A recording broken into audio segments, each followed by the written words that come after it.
Fala galera, exercício padrãozinho da vida número 2, fornece para a gente dados de 2 reagentes e pergunta a quantidade do produto, então já dá para ver aí que a gente vai cair num exercício de excesso limitante, mas vamos começando do nosso padrão para sempre de estequiometria. Padrão para sempre de estequiometria, primeiro passo, montar a reação química balanceada. Reação química está montada, reação química está balanceada. Segundo passo, proporção molar. Vou tirar daqui o coeficiente estequiométrico e vou escrever aqui embaixo por extenso. Estou dizendo que 2 mol desse reage com 1 mol desse, produzindo 1 mol desse daqui, 1 mol deste daqui e 1 mol desse daqui. Fiz a proporção molar. Agora eu vou lá no exercício, vou ver quais as substâncias que estão sendo citadas e em quais grandezas que elas estão. Vou olhar para o exercício e vou ver. Está falando de 3,6 mol de NH3, então vou marcar uma estrelinha aqui no NH3. Está falando de 1,5 mol do hipoclorito, então vou botar aqui uma estrelinha no hipoclorito. Mas a pergunta é, calcule o número de mol de hidrazina obtida, então também vou botar uma estrelinha aqui na hidrazina. A partir desse instante é que eu consigo confirmar que a questão é de excesso ilimitante, porque eu marquei aqui 3 informações e a gente sabe que estequiometria padrão, a gente tem 2 informações associadas e não 3. Então, o que eu vou fazer? Eu vou pegar cada dado e vou estimar as quantidades de hidrazina para cada informação.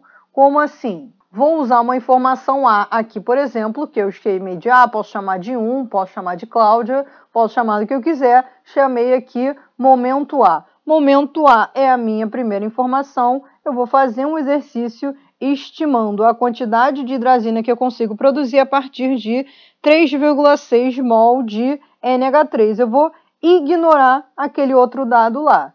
Agora, na situação B, inventei, chamei de B, posso chamar de 2, posso chamar de linha, posso chamar de Claudinho, mas aqui chamei de B. B eu vou usar a quantidade de 1,5 mol do hipoclorito, que é a proporção que a gente vai usar para estimar a hidrazina produzida a partir desse 1,5. O que eu vou fazer depois? Eu vou comparar as quantidades produzidas de hidrazina a partir de cada um, e eu sei que eu vou pegar sempre a menor quantidade produzida, porque vai ser ela que vai definir quem é o reagente limitante da reação. Mas, enfim, padrãozinho, marquei as 3 e escolhi 2 momentos distintos para estimar cada produção de hidrazina. É como se eu tivesse 2 questões de estequiometria em uma só. Primeiro, para calcular o do A, vou colocar aqui o A. O A está correlacionando a amônia com a hidrazina. Então, 2 mol de amônia produz 1 mol de hidrazina. O que o A inventou? Que a gente tem 3,6 mol de amônia. Então, eu vou botar embaixo da amônia o 3,6 mol e vou calcular a quantidade que dá para produzir de hidrazina. Vou passar direto pelo hipoclorito, porque eu não estou usando ele agora, eu estou considerando só a quantidade de 3,6 mol de amônia. Então, fechando essa continha daqui, a gente fica com 3,6 vezes 1 divididos por 2, porque ó, o que aconteceu aqui, nossa proporção vem para cá e multiplica, vai para lá e divide, a gente está passando aqui por cima desse 1 mol do hipoclorito. 3,6 divididos por 2 deu 1,8 mol de hidrazina que a gente consegue produzir a partir dessa quantidade de amônia. Agora, o que eu faço? Fecho os olhos e invento o momento B. Vou ignorar tudo o que aconteceu no momento A e agora eu vou calcular tudo de novo só para esse 1,5 mol de hipoclorito. Volto lá para a reação. Hipoclorito está aqui, é 1 mol para 1 mol, então eu volto e reescrevo. Se eu tenho 1,5 mol, eu vou ter um proporcional aqui, Y. Repara que a nossa regra de 3 é 1 para 1, assim como 1,5 para o Y. E ignora isso daqui que está no meio para não confundir a nossa regra de 3. Essa primeira linha é que é a nossa linha padrão, é que é a nossa proporção molar da reação. Então, fechando, a partir da quantidade de Y que a gente consegue produzir 1,5 mol de hidrazina.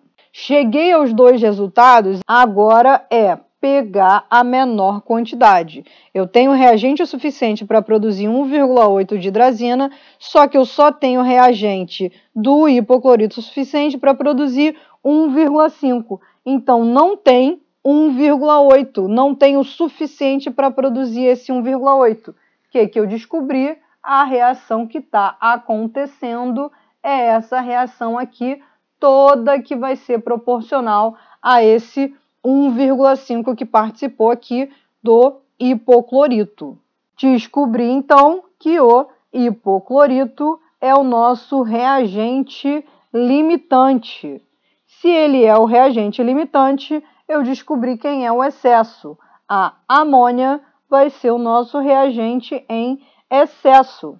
Mas eu quero saber quanto que vai estar em excesso. Então, eu vou lá para ver qual seria o proporcional gasto aqui da amônia. Lembra lá da questão do sanduíche. Não é só porque essa proporção aqui que foi produzida de hidrazina que eu não vou ter gasto lá da amônia. Eu usei pão, queijo e tomate para fazer o sanduíche. Então, todos eles foram utilizados na hora de fazer a reação, mas alguns acabam e outros vão continuar em excesso. O que vai continuar em excesso, então, precisa ter descontado essa quantidade que participou da reação.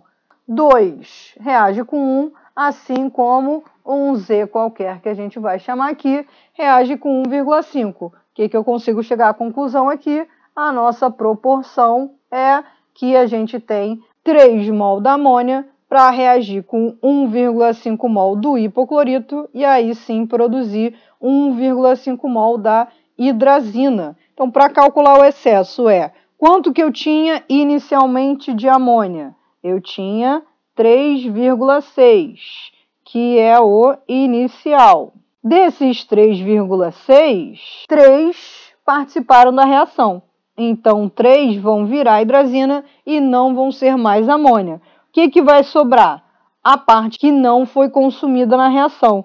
3,6 menos 3, também conhecido como 0,6 mol de hidrazina, que vai restar como excesso da reação. Como a nossa pergunta era só a quantidade de mol de hidrazina, a gente já tinha respondido ela há bastante tempo, mas a gente quer usar justamente a questão para entender a questão quando a gente tem reagente em excesso e reagente limitante. Não tem nada de conteúdo novo. O que aparece? Mais trabalho para a gente fazer. Eu vou ter como se fossem 2 questões de estequiometria em uma só. Eu vou ter que calcular valores de produto para 2 situações para descobrir que o menor valor de produto é a reação que vai acontecer. Então, eu vou ter associado a isso também as identificações de quem vai ser o reagente em excesso e quem vai ser o reagente limitante. E aí também já tenho calculado exatamente a quantidade de produto que a gente vai produzir a partir da reação.